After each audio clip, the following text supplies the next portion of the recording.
Hello students, the Aryavart Institute के YouTube channel पे आप सबका स्वागत है। आज की वीडियो में हम ट्रिग्नोमेट्री की एंगल टेबल करेंगे। इससे पहले दो पार्ट जा चुके हैं, अगर आपने वो नहीं देखे हैं तो पहले वो ज़रूर देखें। तो आइए शुरू करते हैं। ट्रिग्नोमेट्री में जो हमारे 6 फंक्शन होते थे, साइन, कोस, टेन, कोसेक, सेक, कोट, इनके 0 डिग्री, 30 डिग्री, 45 डिग्री, 60 डिग्री और 90 डिग्री वैल्यूज़ को याद करना है। तो उसके लिए एक टेबल होती है, मैं आपको उस टेबल को लर्न करना भी सिखाऊंगा कि कैसे उसे ब्रेन में फीड करना है। तो आइए शुरू करते हैं। आपको बस साइन की लाइन याद करनी है। साइन में क्या होता है? साइन 0 0 होता है। साइन 30 डिग्री 1/2 होता है। साइन 45 डिग्री 1/√2 होता है। साइन 60 √3/2 होता है। साइन 90 1 होता है। हमें एंगल टेबल के लिए सिर्फ साइन की वैल्यूज़ को याद रखना है। साइन 0 डिग्री 0 होता है, 30 डिग्री 1/2, 45 डिग्री 1/√2, 60 डिग्री √3/2 और 90 डिग्री 1। लास्ट वीडियो में हमने पढ़ा था कि साइन और कोस की वैल्यू सेम होती है अगर एंगल का सम 90 डिग्री हो तो। अगर मैं साइन 0 रखता हूँ, तो यहाँ पे 0 में कितना ऐड किया जाए कि 90 हो जाए? तो 90 ऐड करना पड़ेगा, मतलब साइन 0 और कोस 90 की वैल्यू सेम होती है। तो इसी से जनरेट हो जाएगी कोस की टेबल। कोस 90 आ जाएगा 0। ऐसे ही साइन 30 में कितना ऐड किया जाए कि 90 हो जाए? तो 30 में 60 ऐड करेंगे, यानी साइन 30 और कोस 60 की वैल्यू सेम होगी। साइन 30 की वैल्यू कोस 60 के इक्वल होगी, यानी कोस 60 1/2 हो जाएगा। ऐसे ही साइन 45 की वैल्यू कोस 45 के इक्वल होगी, क्योंकि 45 90 हो जाएंगे। 45 पे दोनों वैल्यूज सेम रहती है। और कोस 30 की वैल्यू साइन 60 के इक्वल होगी, बिकॉज 30 + 60 90 हो जाएंगे। तो कोस 30 हो जाएगा √3/2। ऐसे ही कोस 0 साइन 90 के इक्वल होगा और ये हो जाएगा 1। अगर साइन की टेबल को रिवर्स कर देते हैं तो कोस की आ जाएगी, या फिर हम ऐसे भी समझ सकते हैं, जहाँ पे सम 90 डिग्री होगा वहाँ पे वैल्यू सेम होगी। 0 + 90, 60 + 30, 45 + 40, 30 + 60। टेन के लिए हम साइन और कोस का रेशियो लेते हैं। मतलब अगर हमें टेन की टेबल लिखनी है तो साइन और कोस की वैल्यूज को डिवाइड करते चलना है। साइन 0 बाई कोस 0 टेन 0 हो जाएगा, तो 0/1 0। साइन 30 और बाई कोस 30 टेन 30 के इक्वल हो जाएगा, यानी 1/2 बाई √3/2। ये कैंसिल होके आ जाएगा 1/√3। ऐसे ही साइन 45 और कोस 45 करेंगे तो टेन 45 आ जाएगा। दोनों वैल्यू सेम है तो कैंसिल आउट होके 1 आ जाएगा। साइन 60 बाई कोस 60 करेंगे तो टेन 60 आएगा, ये आ जाएगा √3। और साइन 90 कोस से टेन 90 के लिए साइन 90 बाई कोस 90, तो 1/0 करेंगे तो ये नॉट डिफाइंड आ जाएगा। कोसेक के लिए हमें साइन की वैल्यूज का रेसिप्रोकल करना है। तो कोसेक के लिए मैंने क्या फॉर्मूला पढ़ा था? 1/sin। कोसेक 0 कितना हो जाएगा? 1/0, और किसी भी नंबर के अपॉन में 0 नॉट डिफाइंड होता है। साइन 30 की वैल्यू का रेसिप्रोकल करेंगे तो कोसेक 30 आ जाएगी, यानी 1/2 का रेसिप्रोकल करेंगे तो 2 आ जाएगा। 1/√2 का रेसिप्रोकल करेंगे तो कोसेक 45 आ जाएगा। कोसेक 60 के लिए साइन 60 का उल्टा कर देंगे तो ये √3/2 है, सो रेसिप्रोकल करेंगे तो 2/√3 और कोसेक 90 के लिए साइन 90 का रेसिप्रोकल करेंगे तो 1 का रेसिप्रोकल 1। अब हमने लास्ट क्लास में पढ़ा था कि कोसेक और सेक की वैल्यूज एंगल का सम अगर 90 डिग्री हो तो इनकी वैल्यू सेम होती है। तो जीरो में कितना ऐड करें, 90 आए तो 90 ऐड करेंगे, यानी कोसेक 90 और सेक 90 सेम होंगे। या फिर आप कोस की वैल्यू का डायरेक्ट रेसिप्रोकल भी ले सकते हैं। तो कोस की वैल्यू का रेसिप्रोकल लेंगे, 1 का रेसिप्रोकल 1, √3/2 का रेसिप्रोकल करेंगे तो 2/√3, 1/√2 का रेसिप्रोकल करेंगे √2, 1/2 का रेसिप्रोकल करेंगे 2 और 0 का रेसिप्रोकल करेंगे तो नॉट डिफाइंड। ऐसे ही कोट के लिए या तो हम कोसेक बाय सेक कर सकते हैं या फिर हम tan का रेसिप्रोकल कर सकते हैं। तो कोट 0 के लिए tan 0 का रेसिप्रोकल करेंगे तो 0 का रेसिप्रोकल करेंगे तो नॉट डिफाइंड। 1/√3 का रेसिप्रोकल करेंगे √3, 1 का रेसिप्रोकल करेंगे 1, √3 का रेसिप्रोकल करेंगे तो 1/√3 और नॉट डिफाइंड का रेसिप्रोकल जब करते हैं तो वो 0 होता है। समथिंग अपॉन 0 ये नॉट डिफाइंड होता है और नॉट डिफाइंड अपॉन 0 समथिंग होता है। सो एंगल टेबल पे बेस एक्सरसाइज के ये क्वेश्चंस हैं। इसमें आपको एंगल की वैल्यू लर्न होनी चाहिए, तभी आप इस एक्सरसाइज को कर पाएंगे। तो इसमें क्या फाइंड करना है, sine 60 into cos 30 equal to sine 30 into cos 60। So sine 60 होता था हमारा √3/2, कोस 30 और साइन 60 बराबर होंगे तो ये भी √3, कोस 30 सॉरी साइन 60 और कोस 30 बराबर होंगे क्योंकि 60 + 30 90 हो जाएगा। ऐसे ही साइन 30 1/2 होगा, यहाँ पर भी 30 और 60 है तो ये दोनों वैल्यूज भी सेम हो जाएगी। सो इसे सिंप्लीफाई करेंगे तो √3 इंटू √3 3 हो जाएगा अपॉन में 4। इसे सिंप्लीफाई करेंगे 1/2 इंटू 2 4। सो एलसीएम लेंगे तो ये आ जाएगा 4/4, कैंसिल आउट होकर आंसर 1 हो जाएगा। ऐसे ही सेकंड क्वेश्चन के अंदर 2 tan² 45 डिग्री, अगर हम किसी ट्रिग्नोमेट्रिक फंक्शन का स्क्वायर करते हैं या फिर होल स्क्वायर करते हैं तो ये दोनों वैल्यूज सेम होती है, बट कहीं पे ऐसा कर दे, एंगल का स्क्वायर कर दे तो ये गलत हो जाएगा, मतलब ये इक्वल नहीं होते हैं। सो नेक्स्ट क्वेश्चन में 2 tan² 45 यानी 2 tan 45 की वैल्यू होती है 1। सो 1 का स्क्वायर प्लस कोस स्क्वायर 30, कोस 30 होता है √3/2, स्क्वायर करना है तो स्क्वायर कर देंगे, माइनस साइन स्क्वायर 60, साइन 60 होता है √3/2 होल स्क्वायर। अब ये दोनों वैल्यू सेम है तो सोल्व करने की जरूरत नहीं है, प्लस माइनस कैंसिल हो जाएगी। सो इसका आंसर आ जाएगा 2। ऐसे ही नेक्स्ट कोस 45 की वैल्यू होती है 1/√2, साइन 45 और कोस 45 दोनों सेम होते हैं 1/√2। सेक 30 हो जाएगा आपका 2/√3 और कोसेक 30 हो जाएगा 2।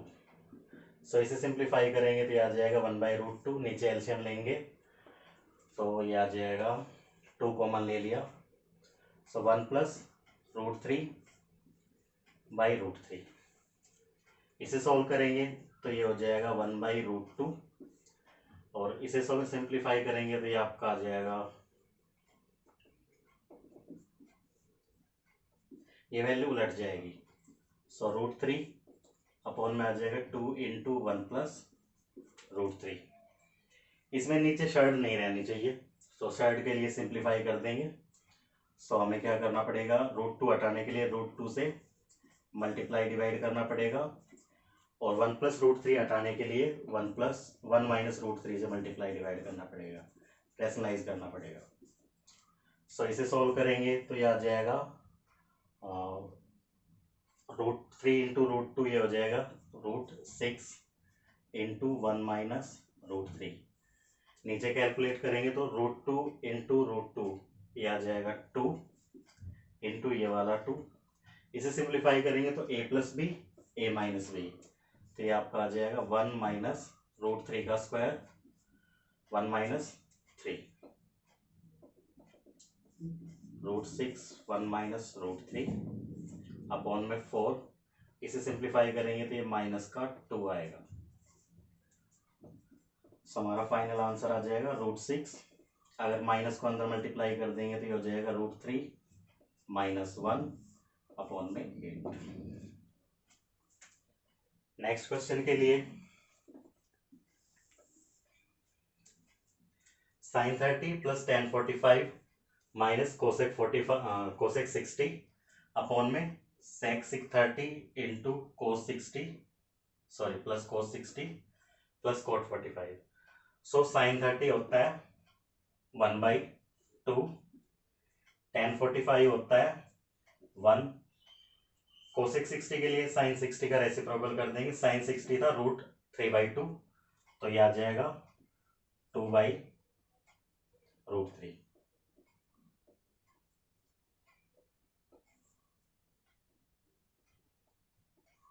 और नीचे सोल्व करेंगे तो cos 30 होता था √3/2, सो sec 30 के लिए उसका रेसिप्रोकल कर देंगे 2/√3।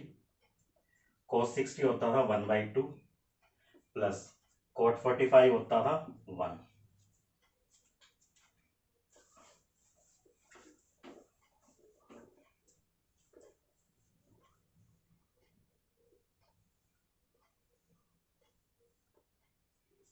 तो इसे सिंप्लीफाई करेंगे, एलसीएम लेंगे तो ये आ जाएगा, ऊपर एलसीएम आ जाएगा 2√3।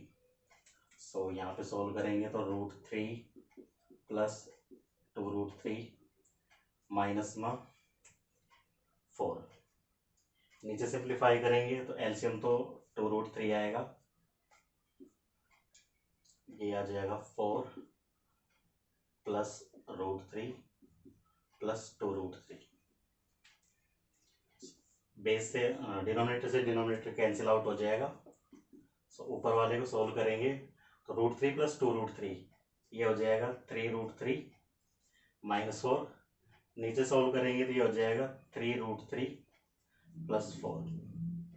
फिर से नीचे शर्ट नहीं होनी चाहिए, सो रैशनलाइज करेंगे तो ये हो जाएगा 3√3 माइनस 4 अपॉन 3√3 प्लस 4। रैशनलाइज करेंगे तो साइन बदल के मल्टीप्लाई डिवाइड, सो √3 माइनस 4 अपॉन 3√3 माइनस 4। इसे सिंप्लीफाई करेंगे, ऊपर दोनों वैल्यू सेम है तो होल स्क्वायर बन जाएगा और नीचे a plus B a minus B form है, so a square minus B square form हो जाएगी। तो ये हो जाएगा 3√3 होल स्क्वायर माइनस 4। सो इस स्टेप के बाद ये ऊपर a माइनस बी का होल स्क्वायर ओपन करेंगे और नीचे a square minus B square को ओपन करेंगे। सो इसका होल स्क्वायर ओपन करेंगे तो हो जाएगा a square plus B square minus 2, a हमारा 3√3 और b है 4। नीचे सॉल्व करेंगे तो a square minus B square, so 3√3 का होल स्क्वायर क्या हो जाएगा 9 इंटू 3 और 4 का स्क्वायर हो जाएगा 16। इसे सिंप्लीफाई करेंगे तो 3√3 का स्क्वायर हो जाएगा 9 इंटू 3 27, 4 का स्क्वायर हो जाएगा 16 माइनस ये हो जाएगा 4 2 ज़ा 8 3 ज़ा 24√3। नीचे सॉल्व करेंगे 27 माइनस 16 ये आ जाएगा 11। सो नेक्स्ट स्टेप में 27 प्लस 16 हो जाएगा 43 माइनस 24√3 अपॉन में 11। ये इसका फाइनल आंसर हो जाएगा। सो नेक्स्ट क्वेश्चन के अंदर पूछा है 5 cos स्क्वायर 60। सो cos स्क्वायर 60 होता है sin 30 के इक्वल, sin 30 यानी 1/2। सो इसका स्क्वायर हो जाएगा प्लस 4 sec 30 sec 30 cos 60 का cos 30 का रेसिप्रोकल। सो cos 30 होता है √3/2, इसका रेसिप्रोकल कर देंगे तो ये आ जाएगा 2/√3। स्क्वायर है तो स्क्वायर कर देंगे, माइनस tan 45 1 होता है, सो 1 का स्क्वायर 1 हो जाएगा। नीचे साइन स्क्वायर 30, सो साइन 30 होता है 1/2, इसका स्क्वायर कर देंगे। cos 30 होता है √3/2, इसका स्क्वायर कर देंगे। तो नीचे तो ये आ जाएगा 1 और ऊपर सिंप्लीफाई करेंगे तो ये 5 × 1/4 प्लस 4 × 2 का स्क्वायर करेंगे तो 4 और √3 का स्क्वायर करेंगे 3 - 1। एलसीएम ले लेते हैं, एलसीएम आ जाएगा 12 को यहाँ पे डिवाइड करेंगे 3 आएगा, सो यहाँ पे आ जाएगा 15। 12 को 3 से डिवाइड करेंगे 4 आ जाएगा, तो 4 4 जा 16, 4 जा 64 - 1, ये आ जाएगा 63 + 15 78/12। अभी तक के क्वेश्चंस डायरेक्ट एंगल पे बेस थे, वैल्यू रखनी थी और सिंप्लीफाई करना था। ये क्वेश्चंस इनडायरेक्ट है। सो फर्स्ट क्वेश्चन करते हैं। In triangle ABC right angled at B, AB 5 centimetre and angle ACB is 30 degree, और हमें BC और AC साइड को फाइंड करना है। सो हमें कोई ट्रायंगल ABC गिवन है जिसके अंदर B पर 90 डिग्री है और C हमें यानी ACB 30 डिग्री गिवन है। तो अगर ये 30 है तो ये 60 बच जाएगा, और हमें दिया है कि AB साइड 5 सेंटीमीटर है, ये साइड 5 सेंटीमीटर है। सो हमसे पूछा है BC और AC, ये साइड और ये साइड हमें बतानी है।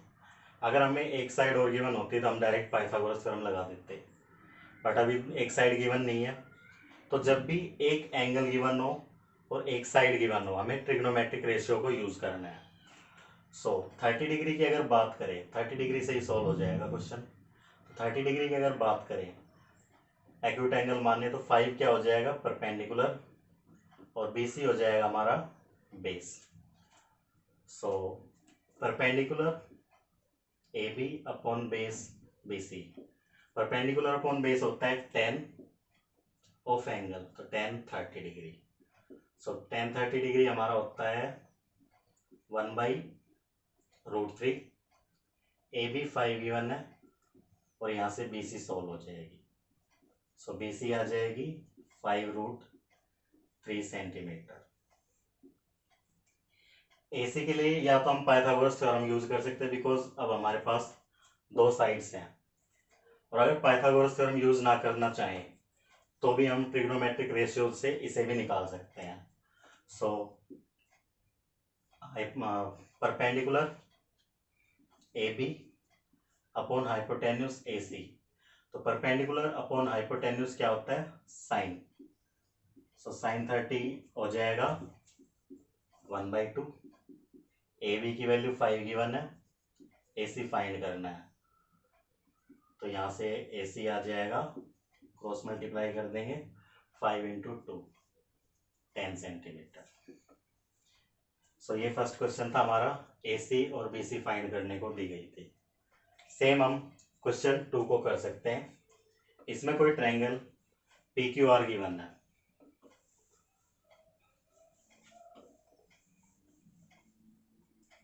सो PQR ट्रायंगल के अंदर Q पर 90 डिग्री दिया गया और बाकी एंगल के बारे में कोई इंफॉर्मेशन नहीं है, लेकिन यहाँ पे दो साइड गिवन है। सो इसे P मान लेते हैं और इसे R मान लेते हैं। PQ हमें 3 सेंटीमीटर गिवन है और PR 6 सेंटीमीटर गिवन है। सो यहाँ से हम QR को निकाल सकते हैं, तो QR कितना आ जाएगा, पाइथागोरस थ्योरम लगा देंगे तो ये हो जाएगा PR² माइनस PQ²। सो PR², 3 का स्क्वायर ये 9 हो जाएगा, तो इसे सिंप्लीफाई करेंगे तो ये आ जाएगा 27। सो QR² है तो इधर रूट आ जाएगा, सो 27 का रूट करेंगे तो ये आपका आ जाएगा 3√3। सो क्यू आर साइड आ गई 3√3। अब हमसे एंगल पूछे गए हैं। सो जैसे हमने पिछला क्वेश्चन किया था वैसे ही अगर उसे रिवर्स कर देंगे तो एंगल आ जाएगा। तो मान लिया हमने परपेंडिकुलर आर को एक्यूट एंगल माना। सो ये परपेंडिकुलर हो जाएगा और ये बेस हो जाएगा। सो परपेंडिकुलर अपॉन बेस, तो परपेंडिकुलर अपॉन बेस क्या होता है 10। सो परपेंडिकुलर गिवन है 3, बेस है 3√3। सो ये 3 से 3 कट जाएगा 1/√3। 10r की वैल्यू आ गई 1/√3। अब हमें देखना है कि 10 1/√3 कब होता है। तो 10 1/√3 होता है 30 डिग्री पे। सो आर आ गया हमारा 30 डिग्री। अगर ये 30 है सो 60 डिग्री। हमसे ये दोनों एंगल ही पूछे गए। सो लास्ट क्वेश्चन है, sine a minus B given है 1/2, cos a plus B given है 1/2। सो a प्लस बी की वैल्यू 0 और 90 के बीच में लाई करती है, a ग्रेटर देन b है। हमें a और b की वैल्यू पूछी है। सो हमें क्या गिवन है, sine a minus B equal to 1/2। So हमें पता है साइन की वैल्यू अगर किसी एंगल पे 1/2 है, इसका मतलब है कि एंगल 30 डिग्री होगा। ऐसे ही कोस की वैल्यू अगर 1/2 है, वैसे तो हम डायरेक्ट यहाँ से पता लगा सकते हैं कि वैल्यू सेम है तो एंगल का सम 90 डिग्री होगा। तो अगर यहाँ पे 30 आया था तो a प्लस बी 60 आएगा, यानी कोस a प्लस बी अगर हमारा 1/2 है तो a प्लस बी 60 आएगा। इन दोनों वैल्यूज को सोल्व कर लेंगे। अगर दोनों को ऐड कर देते हैं तो b कैंसिल हो जाएगा, यहाँ से आ जाएगा 2a और इधर 60 + 30 हो जाएगा 90। सो a आ जाएगा 45 डिग्री। हम किसी भी इक्वेशन में उठा के रख देंगे तो b आ जाएगा। मान लो फर्स्ट में रखते हैं तो b आ जाएगा हमारा 15 डिग्री। सो ये एक्सरसाइज 8.2 के जो भी इंपॉर्टेंट एग्जाम्पल्स और क्वेश्चंस थे मैंने करा दिए। 2-3 क्वेश्चन और एग्जाम्पल बचते हैं, उन्हें आप खुद से ट्राई कीजिए। अगर आपका डाउट आता है कमेंट बॉक्स में मेंशन करें और वीडियो को ज़्यादा से ज़्यादा शेयर करें, चैनल को सब्सक्राइब करें, शेयर करें। Thank you, thanks for watching.